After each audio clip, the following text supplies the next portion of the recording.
Jadi kesepakatan yang sudah kita diskusikan kemarin gitu, setiap harinya materi akan Ibu share, kecuali hari Rabu dan Jumat karena memang jadwal kita berkuliah. Dan untuk kuis sama UASnya nanti yang jatuh pada hari Kamis akan kita lakukan ujiannya mulai pukul 4 dengan daftar hadirnya dilakukan 30 menit sebelumnya. Lupa Ibu, 30 menit sebelumnya atau enggak daftar hadirnya?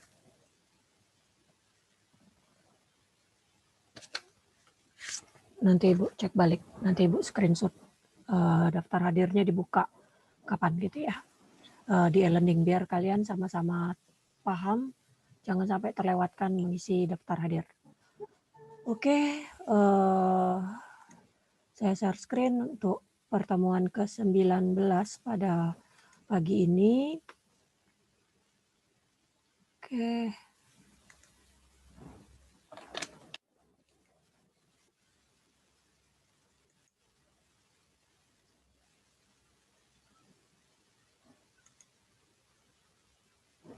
Oke, kita lihat aplikasi turunan. Jadi pertemuan ke-18 kemarin mengakhiri bahasan kita mengenai turunan.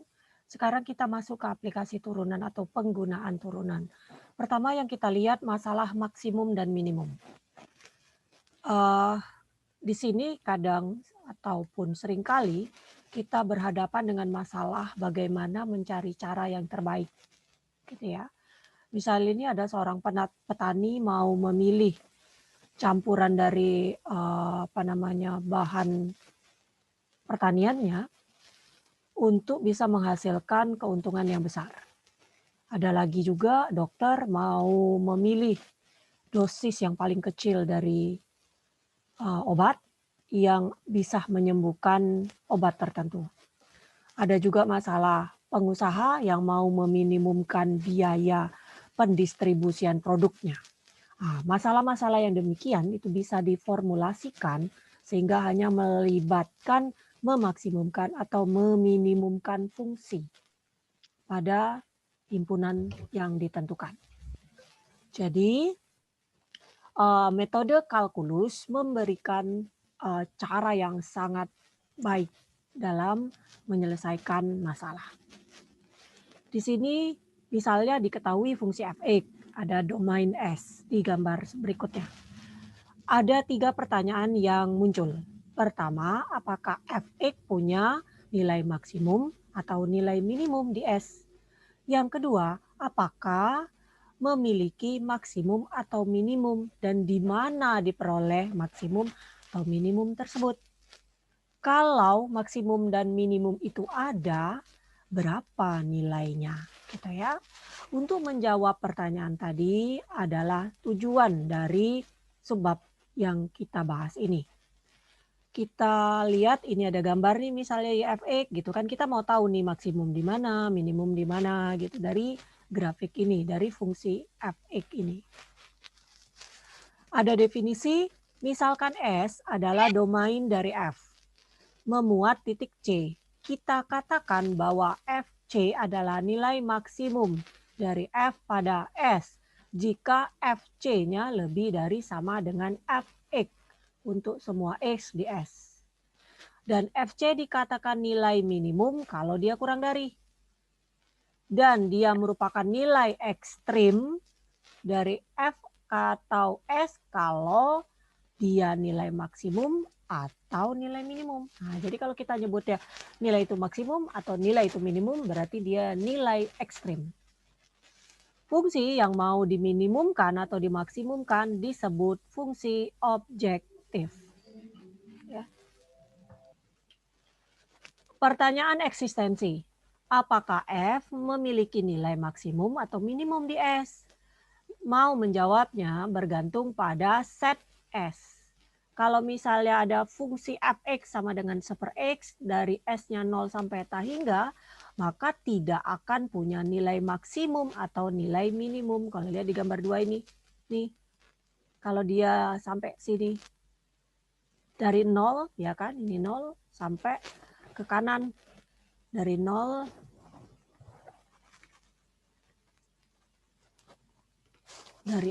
ini sampai ke kanan sini, sampai hingga. Nggak ada nilai maksimum atau minimumnya, ya kan? Karena bentuknya seperti ini. Gitu. Balik lagi. Nih, tapi fungsi yang sama, kalau didefinisikan S-nya interval tutup 1, 3, punya nilai maksimum di F1 sama dengan 1. Nih, kalau dari 1 sampai 3, di F1 sama dengan 1, dia maksimum di sini. Lebih tinggi nilainya, ya kan? FC di sini lebih tinggi daripada F lainnya di sini. Gitu. Jadi di 1,3 dia maksimum 1, minimumnya sepertiga. Ya, minimumnya sepertiga kalau kita masukkan angka X-nya 3. Sini minimumnya, ini maksimumnya. Kalau di ini kurva setengah tutup atau setengah buka ini, satunya nggak ikut, nggak ada nilai maksimum karena dia yang di sini-sini nggak maksimum gitu. Ujung-ujungnya saja yang bisa maksimum, bisa minimum. Tapi minimumnya ada karena kurvanya tertutup di sini. Kita lihat baliknya lagi. Nih. Jadi tidak punya minimum maksimum. Jawaban juga bergantung pada tipe fungsi. Kita lihat nih gambar sebelahnya tadi. Kalau untuk fungsi Gx-nya X, kalau X-nya antara 1 sampai 2 dan X-2 kalau antara 2 sampai 3. Nih misalnya. Tidak punya maksimum, minimumnya ada nih 0. Ya. Maksimum nggak punya gitu di antara kurva 1 sampai 3 ini. Ya. Karena di sini nggak termasuk nih lubang gitu ya. Nggak mungkin milih nih karena ada yang lebih tinggi nilainya. Karena fungsinya juga tidak kontinu. Tapi minimum ada nih, di sini ada nih. Ya. Ya, jadi tidak ada nilai maksimum. Ada dekat kedua tadi, tapi tidak pernah mencapai 2. Dia dekat kedua, tapi tidak pernah mencapai 2 nih nilainya. Karena ini tidak termasuk himpunan tersebut. Ya. Akan tetapi punya nilai maksimum di G2-nya 0. Nih, nilai maksimumnya ada 0. Ya, jadi untuk X sama dengan 2 ada nilai minimumnya. Jadi ada teorema yang menjawab pertanyaan eksistensi untuk banyak masalah yang muncul secara praktis. Meskipun ini cuma teorema yang intuitif, dan oleh karena itu jadi pembuktiannya sulit. Jadi kita tidak nyatakan pembuktian di sini, kita nyatakan teoremanya saja, yaitu teorema eksistensi maksimum minimum. Kalau F kontinu pada interval tutup AB, maka F akan memperoleh nilai maksimum dan nilai minimumnya. Tuh, keeksistensiannya ya. Kalau dia di kurva tertutup, suatu fungsi itu kontinu pada suatu titik dan di interval tertutup, maka pasti ada maksimum dan minimumnya. Ya. Tadi seperti yang dinyatakan oleh gambar 3 ini tadi. Dia tidak, fungsi itu tidak punya nilai maksimum atau minimum, tapi kalau kita batasi suatu interval tertutup, maka akan ada nilai maksimum dan minimumnya. Oke, jadi syaratnya supaya dia ada nilai maksimum dan minimum, maka F-nya harus kontinu. Dan intervalnya tutup. Nggak boleh setengah tutup, nggak boleh setengah buka, harus tertutup. Untuk bisa mendapatkan F itu memiliki nilai maksimum atau minimum. Oke, sekarang kita lihat berikutnya di mana nilai ekstrim itu muncul. Ingat kata-kata ekstrim. Ekstrim berarti ada nilai maksimum atau juga ada nilai minimum. Biasanya fungsi objektif punya interval I sebagai domainnya. Tapi interval ini bisa sebarang dari 9 tipe yang didiskusikan gitu ya, domain ini jelas kemarin domain di 0.2. Beberapa tipe domain itu memuat titik ujungnya. Ada juga yang enggak. Gitu ya. Jadi tipe interval ya kan kemarin ada yang tutup semua gitu, ada yang tutup seperti ini, ada yang seperti ini. Banyak macam-macam ada di tabelnya ya, dicek ulang. Jadi ada yang punya titik ujung, kalau punya titik ujung ya yang ada tertutupnya. Kalau dia terbuka yang kayak misalnya X lebih dari A gitu kan, berarti kan A-nya aja tertutup. Ini kan, ini A, ini A berlubang. Itu ya, ke kanan. Jadi seperti ini gitu kan. Untuk misal I adalah AB di sini di gambar ini, di gambar 4, memuat kedua-duanya titik ujungnya ada ya kan nih, A sampai B. Kemudian AB kalau di gambar AB yang B-nya terbuka gini hanya mengandung ujungnya di sebelah kiri. Kalau terbuka seperti ini tidak punya titik ujung. Ya. Nilai ekstrim fungsi didefinisikan pada interval tutup. Kadang-kadang terjadinya pada titik ujungnya. Jadi nilai ekstrim itu kalau untuk kurva tertutup, interval tertutup terjadi pada titik ujungnya, gitu. Sering kalinya. Nah, ini seperti ini. Ya. Jika C adalah titik di mana turunan pertama di titik tersebut sama dengan 0, kita katakan C itu adalah titik stasioner.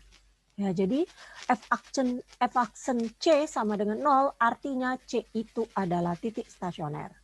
Namanya, kenapa namanya seperti itu? Didasarkan fakta bahwa di titik stasioner grafik dari G itu diam. Jadi tangan lainnya horizontal, lurus. Jadi dia tidak naik. Pada saat titik C itu, fungsi itu atau grafik Fx itu tidak naik, tidak juga turun. Ya kan, stasioner. Ini lihat di gambar 5.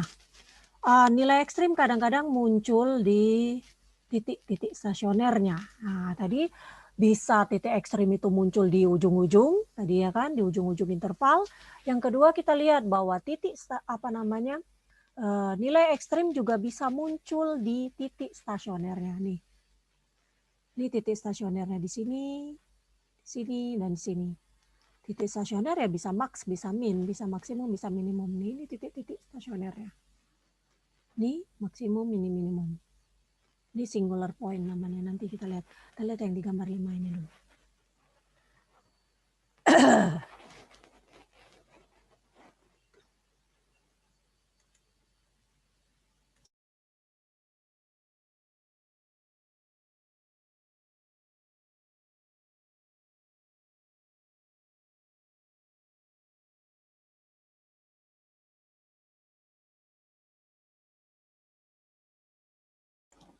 Oke, berikutnya. Jika C adalah titik interior di mana pada I di mana F aksennya tidak ada atau gagal untuk terdefinisi ada, kita katakan C adalah titik singular. Ya. Nih. Jika titik di mana graf dari F punya sudut yang tajam atau tangan vertikal atau mungkin ada jam, ada lompatan atau dekat di mana grafnya berbelok gitu ya. Sangat buruk, tidak bagus, itu sangat tajam. Jadi nilai ekstrim dapat juga terjadi pada titik singularnya. Meskipun dalam kebanyakan masalah praktis agak jarang. Jadi kalau kita lihat gambar 6 ini. Nih. Jadi seperti ini. Dia belokannya tajam gitu ya. Bukan yang seperti ini ya kan. Kurvanya. Jadi tajam seperti ini. Ini maksimum juga. Ini minimum. Ini namanya titik singularnya. Walaupun jarang gitu. Biasanya kalau titik ujungnya yaitu titik stasioner yang merupakan titik nilai ekstrimnya. Ya. dari 3 jenis titik tadi, yaitu titik ujung, kemudian titik stasioner, dan titik singular, adalah poin kunci untuk teori Max-Min. Sebarang poin dari ketiga tipe ini dalam domain fungsi f disebut titik kritis. Gitu ya. Jadi kita tahu nih titik kritis itu bisa di ujung-ujung fungsi yang terdefinisi pada interval tutup, bisa juga merupakan turunan pertama di titik itu sama dengan 0, yaitu titik stasioner, dan bisa juga di titik singularnya. Gitu ya. Kalau f aksennya gagal ada atau tidak ada. Dan C merupakan titik interiornya. Oke, sekarang kita lihat latihan. Contoh maksudnya. Tentukan titik kritis dari Fx di interval tutup ini. Pertama, kita tahu titik ujungnya min setengah dan 2. Kita udah tahu nih titik kritisnya pertama yang endpoint. Sekarang kita cari titik stasioner, yaitu cari turunan pertamanya. Berarti turunan pertamanya adalah min 6x kuadrat plus 6x harus sama dengan 0. Nih, dengan begini kita peroleh dong. Kalau dari bentuk ini kan min 6x kuadrat plus 6x sama dengan 0, berarti x adalah min 6x plus 6 sama dengan 0, berarti x-nya sama dengan 0, atau min 6x sama dengan min 6, x-nya sama dengan 1. Gitu ya, 0 atau 1. Nih. Dan tidak ada titik singular karena ada turunannya. Jadi titik kritisnya apa aja? Ya ini, min setengah, 0, 1, dan 2. Ini titik kritisnya. Ya, titik kritis. Bukan nilai. Kalau nilai berarti nyari y-nya, nyari fx-nya. Kalau dia titik ya berarti disumbu x dong. X sama dengan gitu. Oke. Kemudian teorema B. Teorema titik kritis. Kalau F terdefinisi pada interval I yang memuat titik C, jika FC adalah nilai ekstrim, maka C haruslah merupakan titik kritis. Yakni salah satu pilihannya C adalah bisa di titik ujung dari interval I, bisa merupakan titik stasioner dari F, yakni di mana turunan pertama di titik tersebut sama dengan 0, atau merupakan titik singular dari F. Titik di mana F aksen C-nya tidak ada. Sekarang apa nilai ekstrim? Kalau ngelihat dari teorema A dan B tadi, kita bisa nyatakan prosedur sederhana untuk menentukan nilai maksimum dan nilai minimum dari fungsi kontinu F di interval tutup I. Pertama apa yang kita harus lakukan? Kita cari dulu titik kritis dari F di I. Kemudian untuk mendapatkan nilai ekstrimnya yang kedua kita lakukan, kita evaluasi F itu pada setiap nilai, pada setiap titik kritis. Nilai yang paling besar adalah nilai maksimum dan nilai yang paling kecil adalah nilai minimum. Gitu cara mencari nilai ekstrim. Jadi harus tahu titik kritisnya dulu. Jadi kalau sudah tahu titik kritis, baru substitusikan nilai X itu ke fungsi yang paling besar yang maksimum, yang paling kecil minimum. Nih, saya tentukan maksimum dan minimum dari fungsi ini. Pertama, kita cari ini derivatifnya 3e kuadrat yang terdefinisi di min 22 dan hanya 0 nilainya bila X sama dengan 0. Jadi titik kritisnya adalah lain X sama dengan 0 dan titik ujungnya min 22. Kalau kita evaluasi titik kritis, jadi kita udah dapat nih titik kritis apa aja tadi titik ujungnya, titik ujung yaitu X sama dengan min 2, X sama dengan 2, kemudian titik lainnya, stasionernya tadi. Ada nggak stasioner? Stasionernya berarti kan turunan pertamanya nih, yaitu 3e kuadrat sama dengan 0, berarti X-nya juga 0 gitu. Jadi stasionernya di 0. Sehingga kita bisa tahu titik kritis kita adalah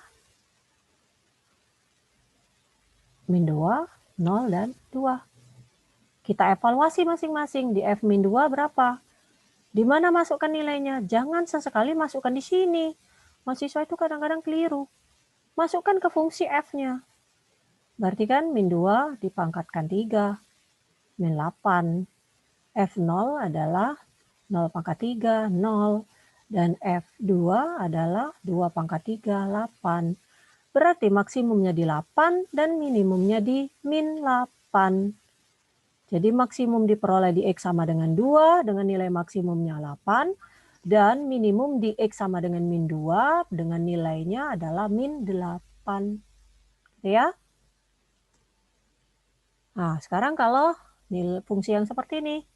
Di contoh 1 tadi, kita identifikasi nih, kita udah dapet kan.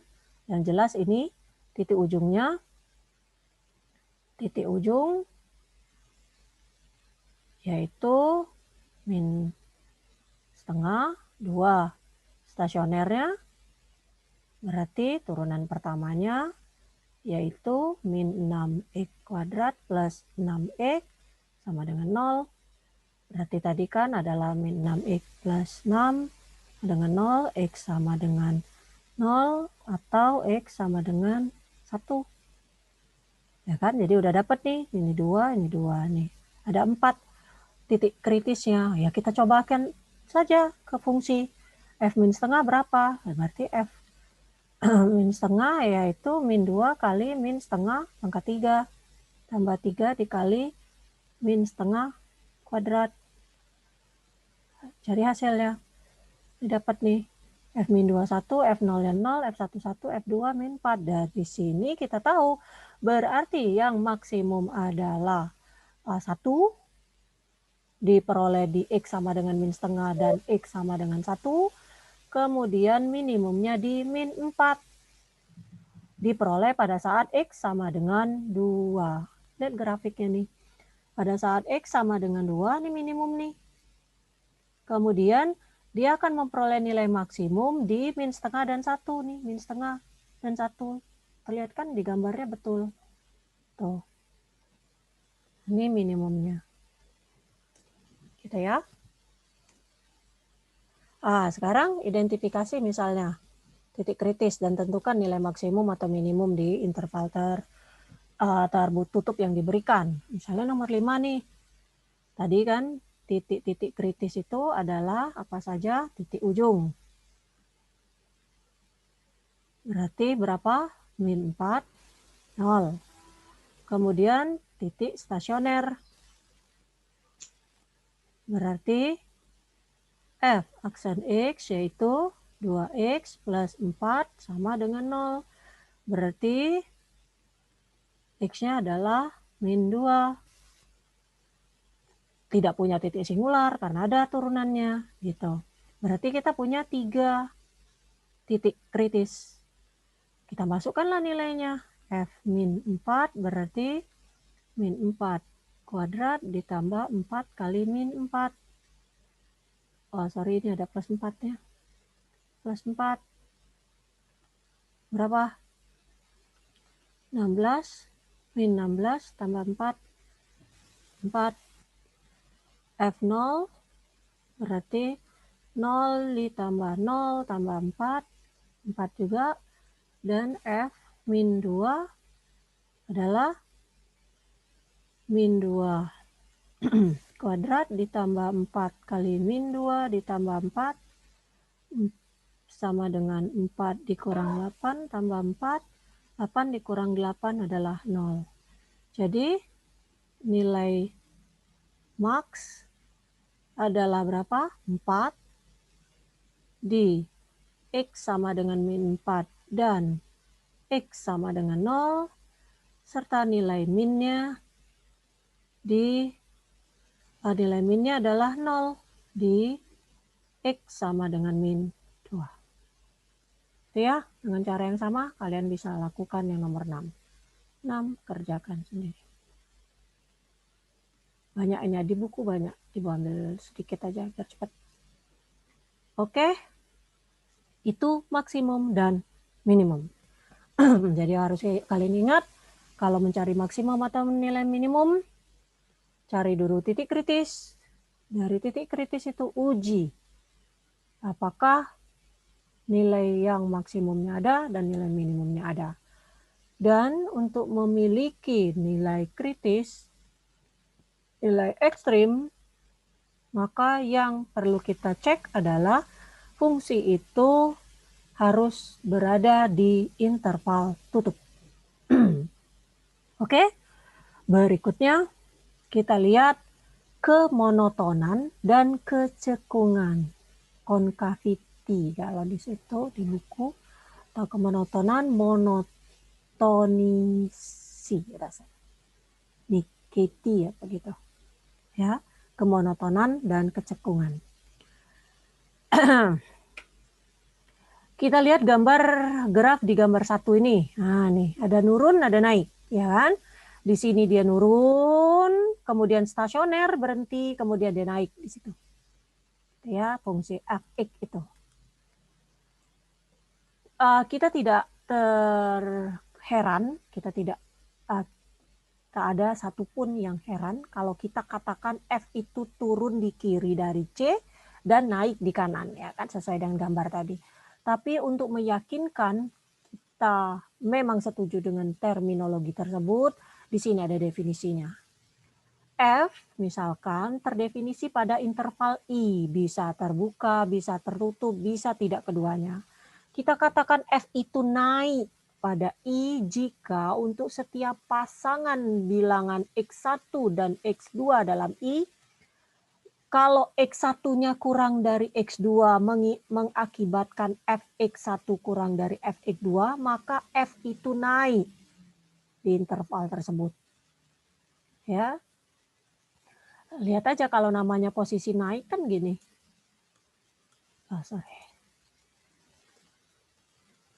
Kalau dia posisi naik, kalau kita punya X1 di sini, kita punya X2 nih. X1-nya kurang kan dari X2. Kenapa kurang? Ya lihat aja ini kan misalnya berapa, yang ini berapa. Kalau kita cari Fx1-nya, sorry Ibu, keliru naruh X-nya.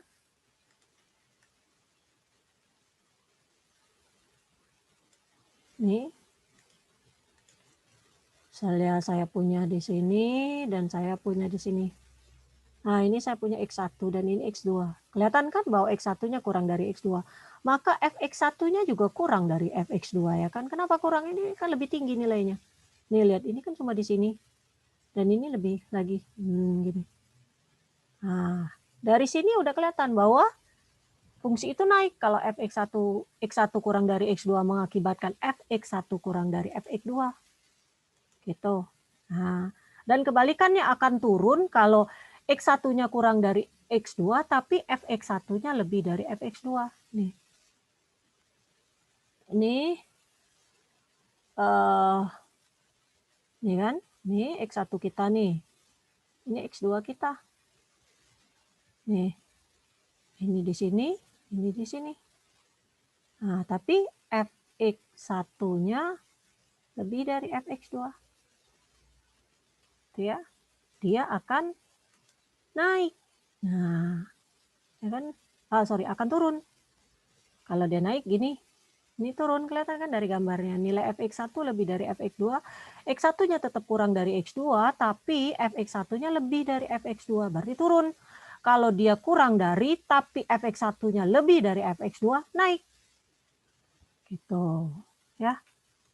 Ini definisinya. Dan akan monoton secara tegas pada I kalau dia tidak naik dan juga tidak turun pada I.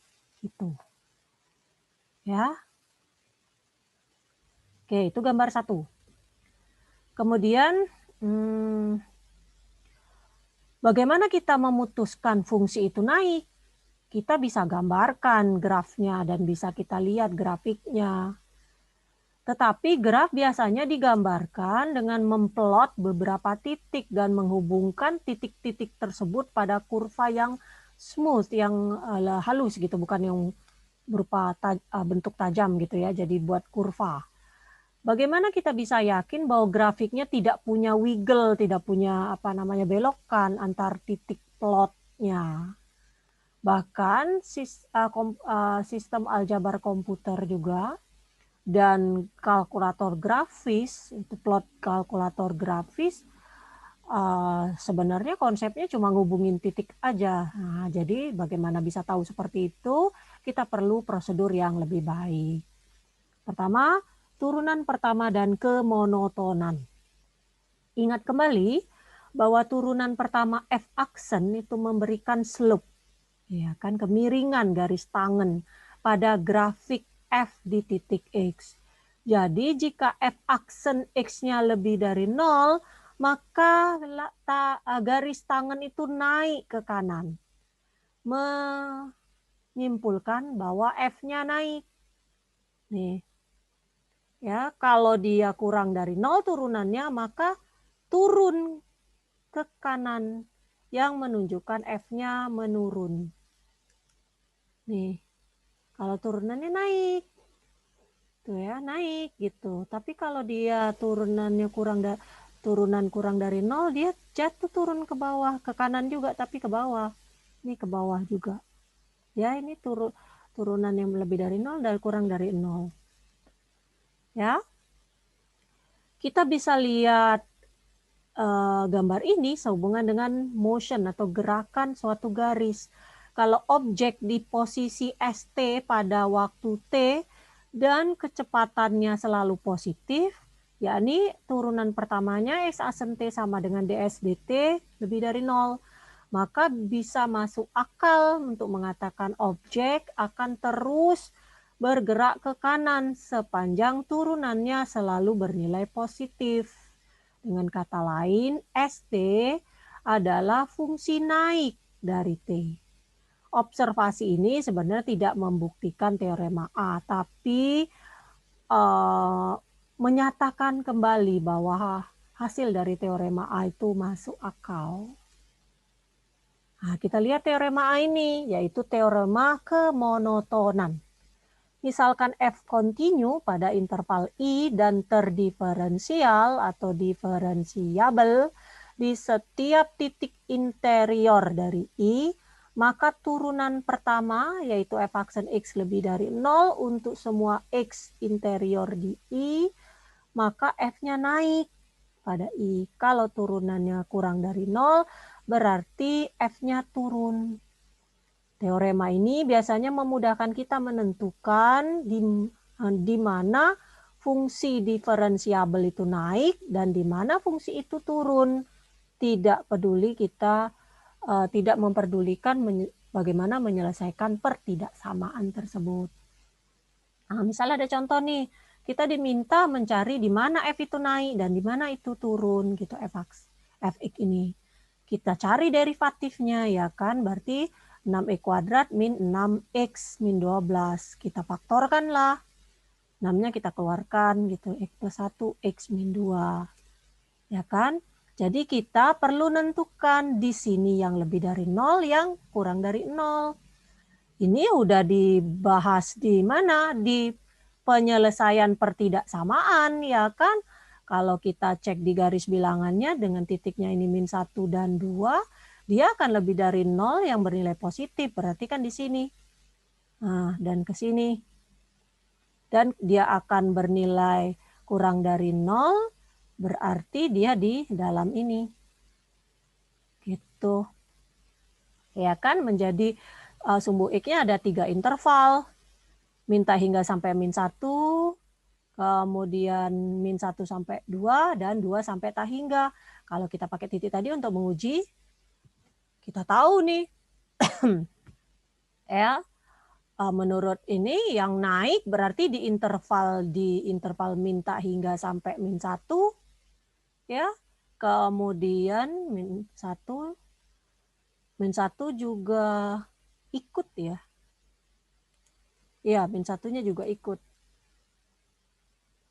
Kemudian dia akan kurang dari ini, 2 dan ini kurang dari 0, lebih dari 0 di interval 3 ini. Jadi ini terbuka semua nih, 3 ini. Kemudian kita simpulkan lebih dari 0 pada pertama dan ketiga, jadi yang ini dan yang ini. Dan turunannya akan kurang dari 0 di ini, interval ini. Jadi menurut teorema A, F-nya naik di sini sampai min 1 dan 2 dan dia turun di min 1 2. Itu ya. Nah, ini catatan nih kenapa dia kurungnya seperti ini, karena memperbolehkan menurut teorema itu untuk selalu menginkludkan, selalu mengikut sertakan titik ujungnya meskipun f aksen sama dengan 0 di titik meskipun f aksen x sama dengan 0 di titik itu. Ya, jadi karena teorema ini menyatakan kita selalu bisa titik ujungnya termasuk. Ya, jadi jawabannya makanya jadi setengah tutup seperti ini. Nah, dan ini juga yang di tengah semuanya tertutup. Ya, itu alasannya. Nanti ditanya, loh Bu, soalnya kan nggak ada tanda sama dengannya, kenapa ikut? Itu karena menurut teorema itu dinyatakan seperti itu. Jadi titik-titik ujungnya tetap selalu diikut sertakan.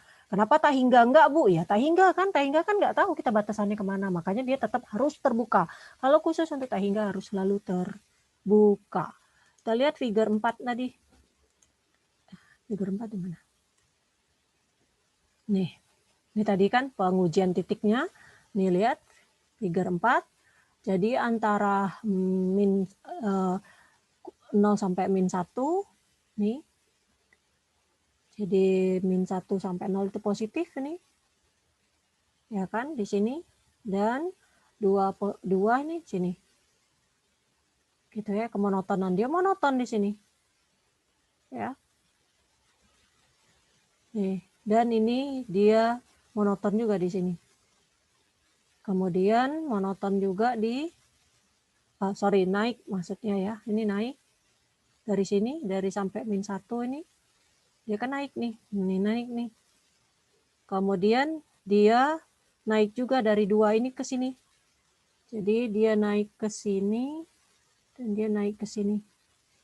Dan dia turun di sini. Nah, ini turun kan dari min 1 sampai 2. Nah, gitu. Oke. Ini dari grafik ini. Oke, sebentar. Oke. Berikutnya ada contoh, tentukan di mana GE itu naik dan di mana turun. Selesaikan nih, karena ini pakai rumus pembagian ya kan. U per V berarti apa turunannya? V kuadrat. U aksen V min U V aksen. U-nya X. U aksennya 1. V-nya adalah 1 plus X kuadrat. V aksennya adalah 2X. Bukan di sini semuanya. Nih. Karena pembilangnya selalu positif, ya kan? Berapapun nilainya dia tetap akan positif. Kita ambil misalnya kita ambil misalnya 2. Kalau 2 kuadrat 4 ini negatif sebenarnya. Karena pembilangnya selalu positif, turunan pertamanya pasti punya tanda yang sama. Oh sorry, denominator. Denominator itu penyebut. Karena penyebutnya selalu positif, ya kan? Berapapun nilai X-nya, X negatif dia jadi positif, ataupun X positif ya tetap positif. Karena bentuk kuadrat ini. Jadi G aksen memiliki tanda yang sama dengan numerator. Gitu ya. Jadi punya tanda yang sama. Jadi kalau ini negatif, kalau ini positif juga. Kalau dia tak negatif, negatif juga. Itu akan sama tandanya. Kalau kita misalkan ambil ini yang 2 gitu ya. Kalau nilainya 2 aja misalnya. Ini kan min 1 dikali 3 itu negatif. Dan ini akan positif gitu. Jadi tandanya pasti tetap sama gitu. Walaupun hasilnya berbeda gitu. Hasilnya bisa negatif. Ya. Tandanya tetap harus sama. Jadi kita pecahkanlah titik-titik ini. Ada satunya min 1, ada nilai satunya 1. Nilainya itu ya, split pointnya, dan tentukan 3 interval. Jadi titik pecahnya ya cuma itu aja. Itu ya. Yang membuat dia nilainya 0. Yaitu di min 1 dan 1. Dan kita tentukan 3 intervalnya. Nih, bila kita uji, kita tentukan G aksen X kurang dari 0 di pertama dan ketiga. Nih. Oh, enggak Ibu gambarkan ya. Enggak Ibu. Share gambar. Gambar 5. Wah, Ibu gambar. Ya, di gambar 5. Jadi kalau kita buat di sini min 1, kemudian 1. Jadi kan ada 3 interval nih. Kalau kita uji pakai fungsi ini, masukkanlah nilai berapa gitu. Kalau 0 misalnya, ini kan 0 ini positif berarti kan. Kalau 2 berarti ini positif, ini negatif, ini negatif. Kalau min 1 ini positif, ini kan negatif juga gitu ya. Nah, jadi kita lihat yang positif yang di tengah nih, middle. Kemudian yang turun ini yaitu di sini dan di sini. Tuh, jadi kita simpulkan dia naik di min 1 sampai 1. Nih, naik di min 1, 1. Dan dia turun di min tak hingga sampai min 1 dan 1 sampai tak hingga. Itu ya. Ini nanti menggambarkannya. Jadi ada bahasannya, tapi kalau mau ngelihat grafiknya bisa lihat di gambar 11 dan contoh 4. Ada di contoh 4 nanti. Oke, ini contoh 4. Misalkan Gx adalah X per 1 plus X kuadrat itu konkav. Di mana konkav naik dan di mana konkav turun. Gitu ya. Sketch grafik G. Kita mulai dari fungsi di gambar 2. Kita pelajari bahwa G-nya turun di sini dan G naik di sini. Untuk menganalisa kekonkavan, kita hitung turunan kedua. Kenapa Ibu sudah langsung turunan kedua ya? Ya, di sini sebenarnya. Sebenarnya contohnya ada di sini. Apa? Kita untuk menghitung kekonkavan, kita pakai turunan kedua, dia konkav atau enggak. Gitu ya. Nih, kita cari turunan kedua. Pakai rumus ini, di aksennya ini, kemudian kita turunkan yang kedua, gitu ya. Nih, karena penyebutnya tetap selalu positif, ya. Ini turunannya dari bentuk ini, ya kan. Ini fungsinya, turunan pertamanya yang ini, yang sudah kita kerjakan di latihan 2 ini. Nah, ini, ya kan. Turunan keduanya kita turunkan kembali. Sebentar ya, permisi sebentar Ibu.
Oke, kita lanjutkan.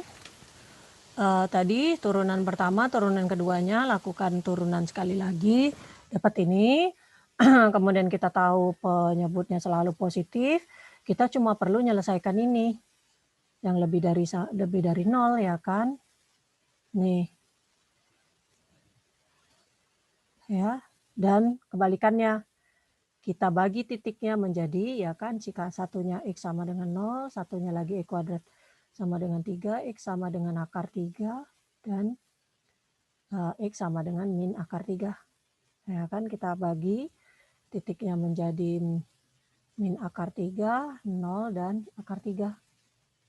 Nih, ya kan. 3 titik bagi ini menentukan 4 interval. Kalau kita uji, di gambar 10-nya enggak ibu gambar lagi. Ibu gambar 10 sebelah saja. Jadi nih, kalau kita uji,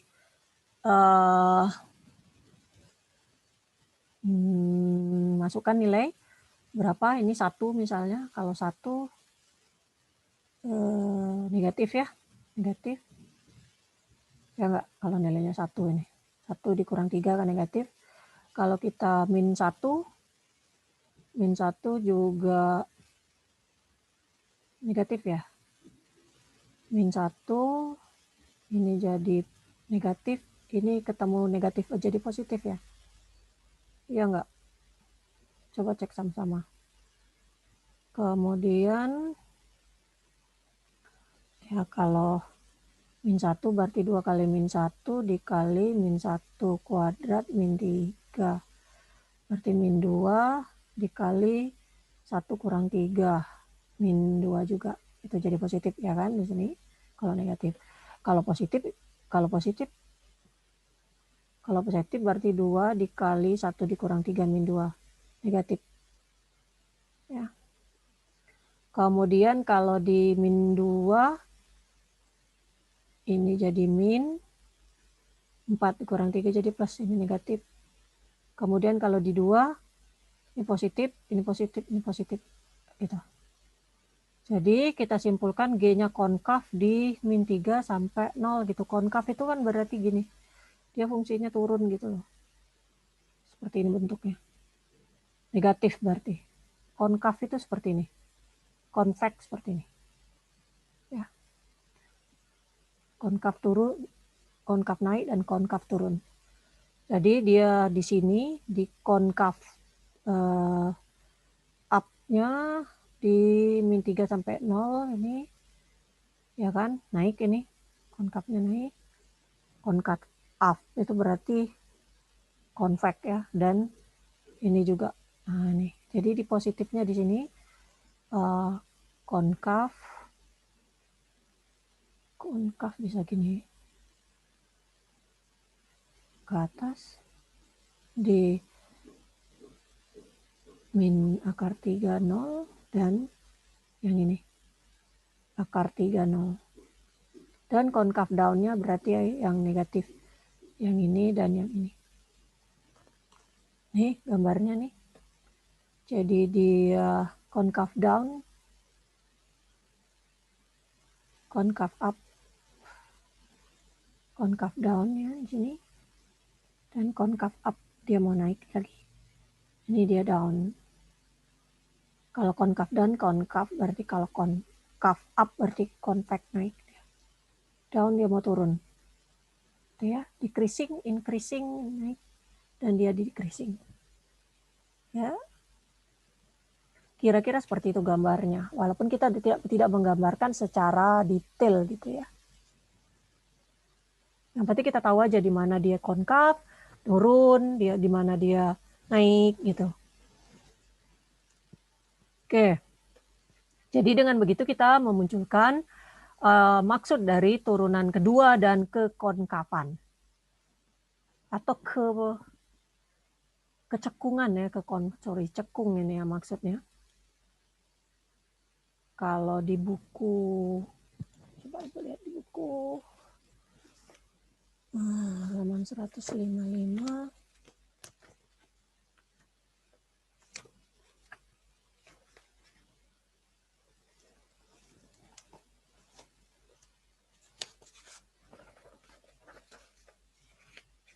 Oke.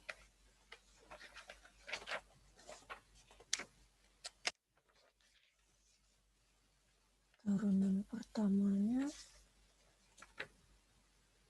monoton, kemonotonan, ya kecekungan gitu ya. Turunan kedua dan kecekungan. Jadi konkaviti itu adalah kecekungan kalau di buku diterjemahkan cekung. Jadi cenderung dia mau cekung kemana? Cekungnya turun atau cekungnya naik gitu. Jadi kecekungan. Konkav. Bisa konkav juga.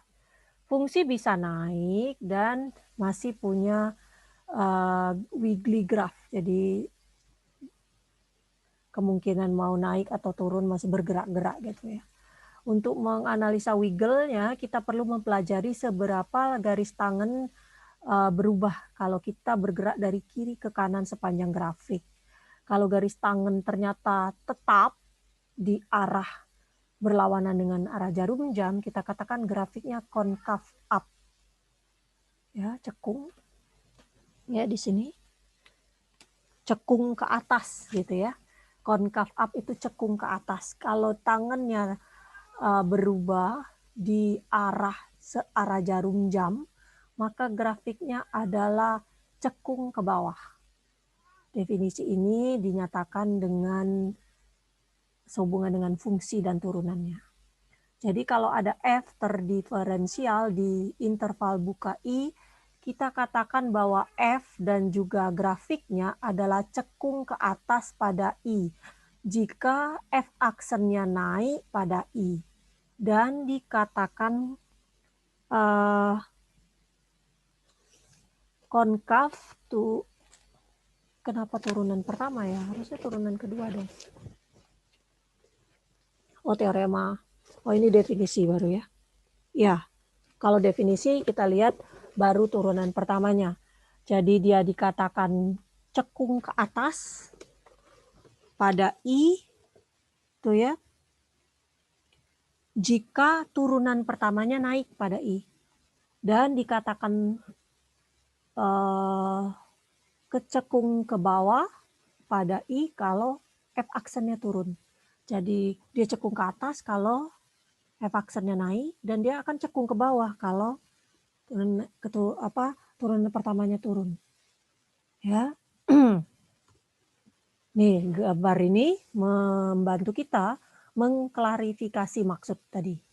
Catatan, kurvanya dikatakan cekung ke atas, maka bentuknya seperti cup.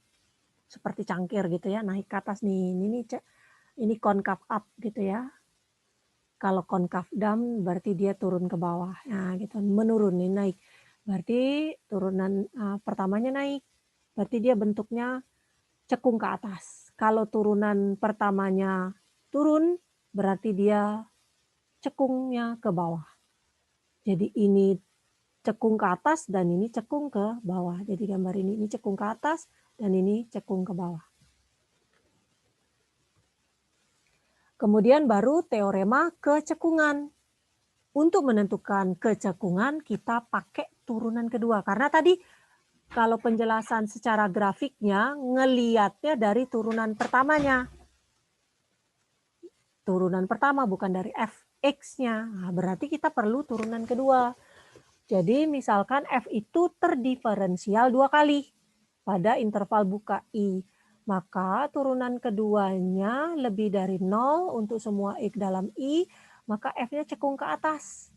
Kalau turunannya kurang dari 0 untuk semua x dalam I, maka f-nya cekung ke bawah. Gitu ya. Kalau dia cekung ke atas, turunan 2 kalinya lebih dari 0. Kalau dia cekungnya kurang dari 0, turunan keduanya kurang dari 0, berarti cekung ke bawah. Gitu. Di sini misalnya ada fungsi fx, tentukan dia naik di mana, turun di mana, cekung ke atas di mana, dan cekung ke bawah di mana. Cari turunan pertamanya. Nih, yaitu x kuadrat min 2x min 3 ya kan. Kita faktorkan dan turunan keduanya adalah 2x min 2, 2x min 1. Dengan menyelesaikan pertidaksamaan ini tadi, dan juga kebalikannya, yaitu lebih dari dan kurang dari, kita simpulkan naiknya di mana gitu kan. Ya, Kita tahu nih kalau ini -1, ini 3, berarti naiknya di sini ya kan? Dan turunnya di sini. Jadi dia naiknya di tak hingga sampai -1 dan 3 sampai tak hingga. Dan turunnya di -1, 3. Kemudian kalau kita selesaikan juga bentuk ini, lebih dari 0 dan kurang dari 0, kita tahu. Ya kan? Naiknya di X sama dengan 1, 1 tak hingga, jadi kan ini 1, ya dia naik. Kalau dimasukkan nilainya kan positifnya di apa namanya 1 ini, dan dia turun di sini. Ya.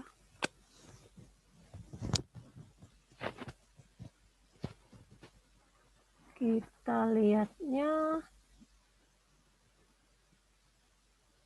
kalau dia 1, 2 kan positif ini. Pertamanya nih kan, kalau kita mau uji ini ya kan, kita ambil nilainya 2, berarti ini positif. Kalau kita ambil -2, min gitu ya, dia negatif. Berarti naiknya di sini dan dia turunnya ke sini. Nah, ini. Ya. Grafiknya di gambar ini. Nih lihat. Dia akan naik di min tak hingga sampai 1, ini kan naik. Dia akan turun dari -1 sampai 3. Kemudian dia akan kembali naik dari 3 sampai tak hingga. Berarti dia cekung ke atas dari apa namanya, dia cekung ke atas dari 1 nih sampai tak hingga, dia cekung ke atas ya kan, dia akan cekung ke bawah dari 1 minta hingga sampai 1 nih ya kan, gambarnya seperti itu. Nah, kemudian kita lihat titik belok ya, di sini namanya titik belok. Oke, misalkan F-nya continue di C, kita katakan C, F, C itu adalah titik belok dari graf F jika F cekung ke atas pada satu sisi dari C dan cekung ke bawah pada sisi lainnya. Grafiknya di gambar 17 menunjukkan beberapa kemungkinan. Nih, titik belok nih, ya kan? Dari naik cekung ke atas, tiba-tiba cekung ke bawah, ini titik beloknya. Kemudian dari cekung ke bawah, cekung ke atas lagi. Kemudian dari cekung ke atas, cekung ke bawah seperti ini. Nah, kemudian cekung ke bawah tetap, bawah enggak, bawah ke atas naik. Jadi perubahan dari satu sisi naik dan satu sisi lagi lain turun atau kebalikannya. Bukan turun, atas bawah gitu. Satunya cekung ke atas, satunya cekung ke bawah, atau kebalikannya, satunya cekung ke bawah, satunya cekung ke atas gitu. Ya. Seperti yang bisa kita terka, titik di mana turunan keduanya sama dengan 0 atau di mana F double aksen X-nya tidak ada, itu merupakan kandidat atau calon-calon titik belok. Ya. Jadi calon-calon titik belok. Jadi pilihannya ada 2, bisa F aksen X double aksen F double aksen X sama dengan 0 atau bisa juga F double aksen X-nya tidak ada. Kita gunakan kata-kata calon di sini ya.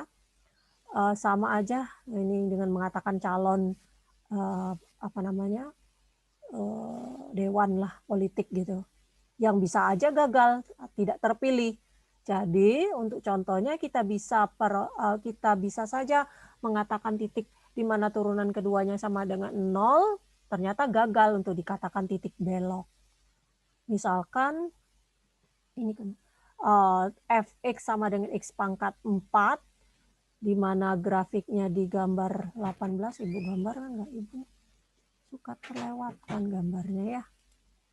Dibaca betul. Nih, di gambar 18 itu terlihat bahwa X pangkat 4 itu kan tidak pernah ada cekung ke bawah. Dia kan pangkat 4, jadi dia selalu seperti ini gambarnya nih. Dia seperti ini selalunya. Nih. Oh, sorry, sampai ke 0 ya. Nih gitu. Nih Fx sama dengan X pangkat 4 gitu. Jadi dia selalu cekung ke atas. Ya. Turunan keduanya 0 gitu. Tapi bukan titik belok, karena turunan sama dengan 0 ya tetap 0 di sinilah gitu. Oleh karena itu pencarian titik belok, kita harus mulai dengan mengidentifikasi titik-titik tersebut, yaitu di mana turunan keduanya sama dengan 0 atau turunan keduanya tidak ada. Kemudian kita cek apakah benar-benar itu titik belok atau enggak gitu ya. Kalau kita lihat kembali grafik di gambar yang ini tadi, kita bisa lihat ada 3 titik belok, ya kan? Di min akar 3 nih di sini, sampai min akar 3/4 di bawah ya, min akar 3/4 nih di sini kira-kira. Nih. Kemudian 00, ini belok juga. Kemudian juga akar 3 ini dengan akar 3/4 di sini juga belok. Akar 3 itu bukan ini 1 ya, ini di sini, ini beloknya di sini. Jadi dia berbelok menjadi dari sini ke sini. Gitu ya, kalau kita lihat kembali gambar yang tadi. Oke. Contoh, tentukan semua titik belok dari fx x pangkat 1/3 ditambah 2. Turunan pertamanya nih, ya kan? 1/3 x pangkat min 3/2 atau seperti ini. Turunan keduanya adalah min 2 pangkat, ini kan berarti f aksen x-nya adalah 1/3 x pangkat min 3/2. 2/3, sorry. Tuh, berarti turunan keduanya adalah min 2/9 dikali X pangkat kurang 1 min 5/3 ya. Nah gitu. Sehingga menjadi yang ini. Turunkan X-nya gitu. Untuk turunan kedua, F double aksen X nggak pernah 0 gitu ya. Tidak pernah 0. Akan tetapi kalau selain 0 dia nggak akan pernah nilainya 0. Tapi kalau pada saat 0 dia tidak terdefinisi jadinya ya kan, tidak ada. Jadi titik 0, 2 itu adalah titik belok karena F double aksen X-nya lebih dari 0 untuk X kurang dari 0. Ya kan, kalau X-nya kurang dari 0 dia turunan keduanya lebih dari 0 ya kan, kalau kita cobakan ini. Kalau negatif, itu ya, karena ketemu negatif dengan negatif, ini kan pangkat negatif nih. Negatif ketemu positif. Dan dia akan kurang dari 0 untuk X lebih dari 0. Jadi kita lihat 02 itu adalah titiknya gitu. Titik beloknya. Gitu ya. Nyobanya di mana ya, kalau kita masukkan di sini dong, X-nya 0 kan Y-nya 2, jadi 02. Nih titik beloknya. Oke. Nah, di sini tentukan teori kemonotonan untuk naik atau turun. Tadi kan apa? Clue-nya aja selesaikan sendiri. Monoton tadi, cari turunan pertamanya, kemudian cari turunan keduanya. Untuk tahu dia, ini untuk tahu naik turun aja, jadi cari turunan pertamanya. Dia mana yang lebih dari 0, yang mana yang kurang dari 0, yang mana yang kurang dari 0. Ya, nih bisa sendiri selesaikan. Oke. Oke, itu aja. Nah, ini ada lagi teori kekonkavan untuk mencari cekung atas atau cekung ke bawah. Tentukan juga titik belok. Kalau cekung ke atas tadi berarti kita cari turunan pertamanya, kita cari turunan keduanya.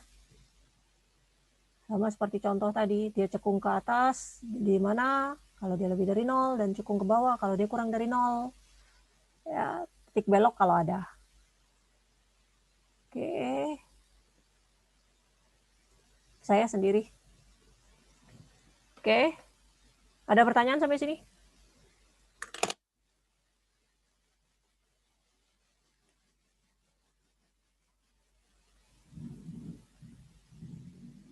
Gak ada? Gak ada. Ibu. Ambil gambarnya dulu.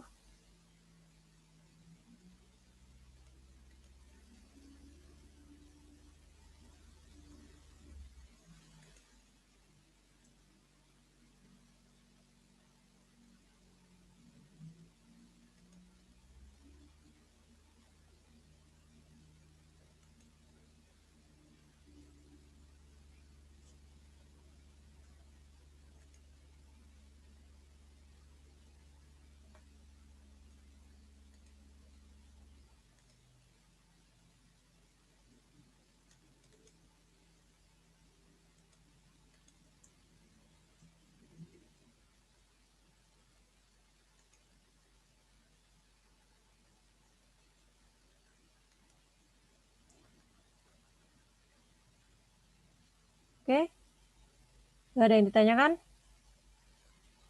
Kalau gak ada yang ditanyakan, Ibu tutup kuliah pada pagi hari ini. Assalamualaikum warahmatullahi wabarakatuh.